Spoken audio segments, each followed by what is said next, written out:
बिस्मिल्लाहिर्रहमानिर्रहीम। अस्सलाम वालेकुम दोस्तों, आज की वीडियो का टॉपिक है कि गोडी पौधों के लिए क्यों ज़रूरी है। आज हम आपको स्टेप बाय स्टेप बताएंगे कि पौधों की गोडी करना क्यों ज़रूरी है। जिस तरह दोस्तों हम सांस लेने के लिए ऑक्सीजन अपने अंदर ले जाते हैं, इसी तरह पौधों के लिए जो हम अपने ऑक्सीजन के बाद जो बाहर सांस निकालते हैं वो होती है कार्बन ऑक्साइड। कार्बन ऑक्साइड जो होती है वो पौधों को सांस लेने में काम आती है।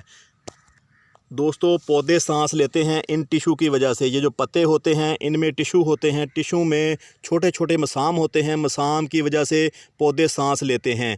तो अब ज़मीन को भी सांस लेना होता है। वो वैसे तो ये कुदरती अमल है, लेकिन अगर हम गोडी करते हैं तो ये सांस लेने का जो ज़मीन का अमल होता है वो तेज़ हो जाता है। जैसे ही हम गोडी करते हैं बहुत सारी बेशुमार जो गैसें होती हैं वो गोडी करने से रिलीज़ हो जाती हैं।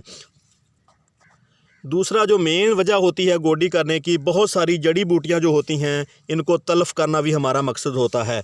ये जो जड़ी बूटियाँ होती हैं ये जैसा कि आप ये देख रहे हैं, ये पौधे की खुराक का बहुत ज़्यादा हिस्सा जो है ना ख़ुद ऑब्ज़र्व कर लेती हैं, तो पौधे को इसका असर नहीं होता। पौधे के नीचे जो बनने वाली गांठ होती है वो ज़्यादा डेवलप नहीं हो पाती, उसका साइज़ बढ़ नहीं पाता। इसलिए भी गोडी से एक तो पौधे को हवा का जो अमल होता है वो तेज़ हो जाता है, एयरेशन का अमल तेज़ हो जाता है।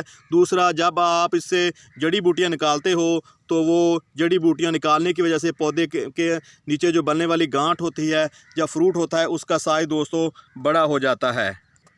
गोडी करने का दूसरा मेन वजह ये भी होती है दोस्तों, जैसे ही हम अपने पौधों को कोई गोबर की खाद देते हैं वो छान कर तो हम देते नहीं, वो ढेली की शक्ल में होती है। मैं बात कर रहा हूँ जब हम फार्मिंग कर रहे होते हैं। अगर आप किचन फार्मिंग कर रहे हो तो वहाँ तो आप छान कर भी दे सकते हो। जब हम गांव में हमने कोई फार्म बनाया हुआ है, जैसे हमने ये लहसुन ग्रो किया हुआ है, जब हम इसको गोबर की खाद देते हैं तो वो ढेले की शक्ल में होती है, तो वो एक जगह ही पड़ी रहती है। जब आप गोडी करते हो तो गोडी से आप उसको ऐसे तोड़ देते हो, तोड़ने से वो जो ग़िज़ाई अज्जा हैं वो मिट्टी में हल हो जाते हैं, तो वो पौधे की जड़ें जो होती हैं उसको बआसानी ऑब्ज़र्व कर लेती हैं। इसलिए भी दोस्तों गोडी करना ज़रूरी होता है। अगर आपने गोबर नहीं भी डाला हुआ तब भी गोडी करना लाजमी होता है। यहाँ पे देखें ये ऊंची जगह है और या साथ में ये देखें एक ढेला सा बना हुआ है। इसको एक सा करने के लिए, इसको नरम करने के लिए हमें गोडी का अमल जो है ना दोहराना पड़ता है। ये देखें यहाँ पे। दूसरी जो गोडी की मेन वजह ये भी होती है करने की कि जब आप खेत तैयार कर रहे होते हो, खेत जब तैयार करते हो, हल चलाते हो, तो नीचे वाली मिट्टी ऊपर आ जाती है और ऊपर वाली मिट्टी जो ज़रखेज़ होती है वो नीचे चली जाती है। जब आप उसमें कोई पौधा लगाते हो तो वो पौधा जो है ना खुराक ना मिलने की वजह से पौधा स्ट्रेस में चला जाता है। उसकी वजह ये होती है कि आपने खाद तो ऊपर डाली होती है, लेकिन खाद को हल होते होते कुछ देर लग जाती है। पौधे को फौरी जो है ना बूस्ट चाहिए होता है, जो बूस्ट वाली मिट्टी होती है वो नीचे जा चुकी होती है, जिसकी वजह से पौधे जो है ना एक दफ़ा स्ट्रेस में आते हैं। जब आप गोडी करते हो तो गोडी करने से देखें यहाँ पे, गोडी करने से ऐसे ऐसे आप करते हो तो मिट्टी एक सी हो जाती है। वो नीचे जो ज़रखेज़ मिट्टी चली गई थी वो एक पौधे की जड़ों तक पहुँचाने में मदद मिलती है, तो पौधा जो है ना ग्रोथ पे आता है।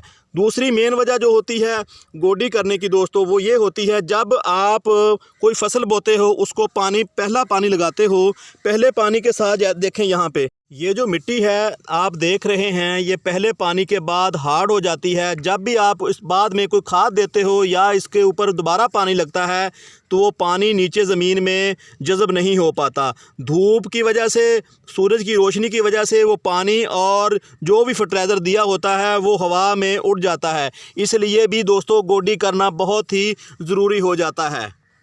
ये थी चंद बुनियादी बातें जो मैंने आपसे शेयर की गोडी के मतलब। अगली वीडियो में मिलते हैं, तब तक आपसे इजाज़त चाहते हैं।